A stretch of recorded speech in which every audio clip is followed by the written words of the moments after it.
Assalamualaikum warahmatullahi wabarakatuh. Perkenalkan, nama saya Sylvia Gifty dengan NIM 289215036, Prodi Manajemen kelas sore B di Universitas Pancasakti Bekasi.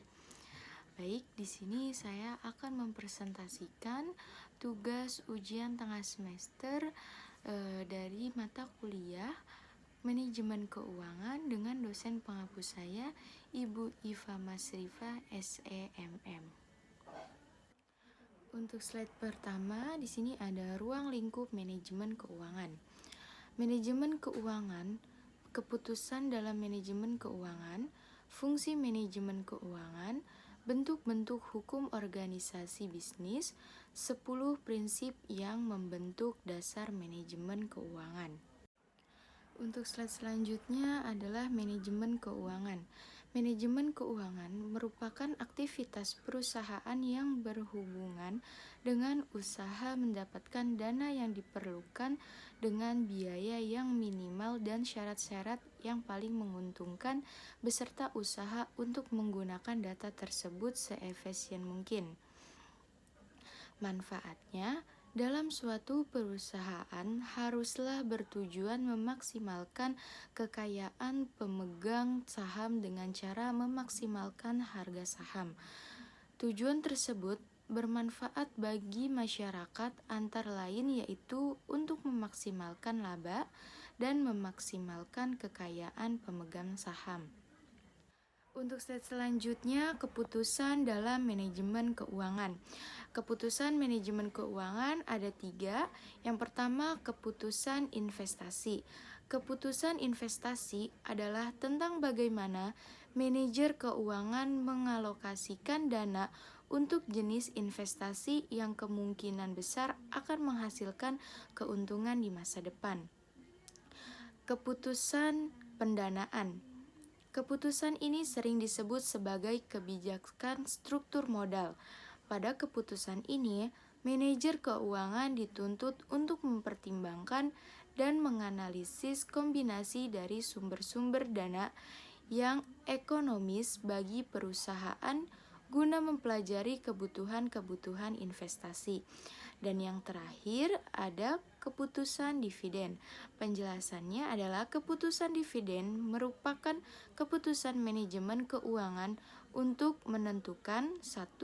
Besarnya persentase laba yang dibagikan kepada para pemegang saham dalam bentuk cash dividend. Yang kedua, stabilitas dividen yang dibagikan. Ketiga, dividen saham stock dividen. Yang keempat, pemecah saham stock split serta penarikan kembali saham bandar. Fungsi keuangan manajemen. Estimasi kebutuhan modal. Seseorang manajer keuangan harus membuat estimasi sehubungan dengan kebutuhan modal perusahaan. Estimasi kebutuhan modal ini tergantung pada perkiraan biaya dan laba yang diharapkan serta program dan kebijakan perusahaan. Estimasi harus dilakukan dengan cara yang memadai sehingga dapat mencapai pendapatan perusahaan. Selanjutnya, penentuan komposisi modal. Penjelasannya, setelah melakukan estimasi struktur modal, harus diputuskan melibatkan analisis ekuitas hutang jangka pendek dan jangka panjang, dan tergantung pada proporsi modal yang dimiliki perusahaan dan dana tambahan yang harus dikumpulkan dari pihak lainnya. Selanjutnya, memilih sumber dana. Penjelasannya, untuk mendapatkan dana, perusahaan dapat memilih beberapa sumber yang diantaranya adalah menerbitkan saham dan surat hutang dan melakukan peminjaman dari bank atau lembaga keuangan lainnya. Faktor pemilihan sumber dana tersebut tergantung pada manajemen perusahaan. Untuk menilai keuntungan dan kelemahan setiap sumber dana dan juga periode pembiayaannya. Menginvestasikan dana, manajer keuangan harus memutuskan untuk mengalokasikan dana ke usaha yang menguntungkan sehingga dapat menjaga keamanan investasi dan kemungkinan untuk mendapatkan untuk mendapatkan laba yang diharapkan. Selanjutnya ada menentukan laba bersih. Manajer keuangan harus menentukan laba bersih perusahaan. Keputusan laba bersih ini biasanya terdiri dari dua, yaitu mendeklarasikan dividen dan laba ditahan untuk investasi perusahaan selanjutnya. Yang selanjutnya, pengelolaan uang tunai. Penjelasannya, manajer keuangan harus membuat keputusan berkaitan dengan pengelolaan tunai yang diperlukan untuk membayar gaji dan upah, membayar tagihan listrik dan air, pembelian bahan baku, pemeliharaan persediaan yang cukup, memenuhi kewajiban lancar pembayaran ke kreditur, dan lain-lainnya.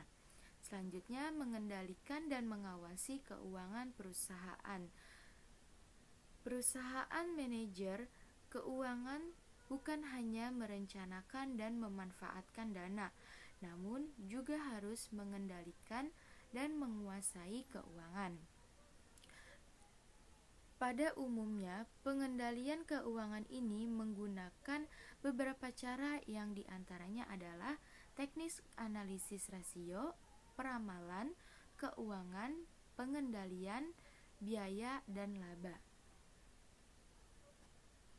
Untuk slide selanjutnya, bentuk-bentuk hukum organisasi bisnis. A. Perusahaan perseorangan adalah suatu bisnis yang dimiliki oleh perseorangan. Pemilik berhak atas seluruh harta dan secara pribadi bertanggung jawab tanpa batas, termasuk segala kewajiban yang timbul. B. Kemitraan adalah suatu persekutuan dari dua orang atau lebih yang secara bersama-sama bertindak sebagai pemilik dan menjalankan usaha untuk mencari keuntungan. Persekutuan dibagi menjadi dua bentuk. Yang pertama, kemitraan umum, kedua, kemitraan komanditer.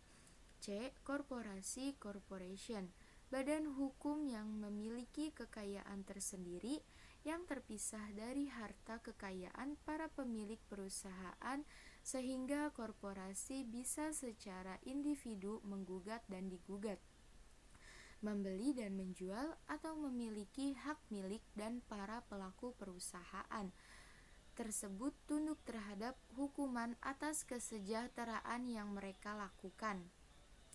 D. Perbandingan bentuk organisasi. E.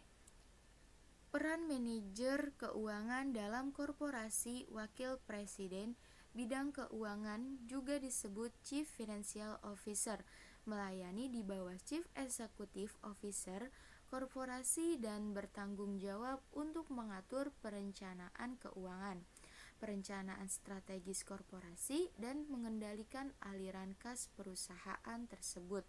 Yang F. Korporasi dan pasar uang interaksi. Untuk slide selanjutnya, 10 prinsip yang membentuk dasar manajemen keuangan. Yang pertama, keseimbangan resiko dan pengembalian. Yang kedua, nilai waktu uang. Yang ketiga, kas bukan laba adalah raja. Yang keempat, pertambahan arus kas satu-satunya perubahan yang harus diperhatikan. Yang kelima, kondisi persaingan pasar. Yang keenam, pasar modal yang efisien. Yang ketujuh, masalah keagenan. Yang delapan, pembiasaan keputusan bisnis karena perpajakan. Yang sembilan, tidak semua resiko sama.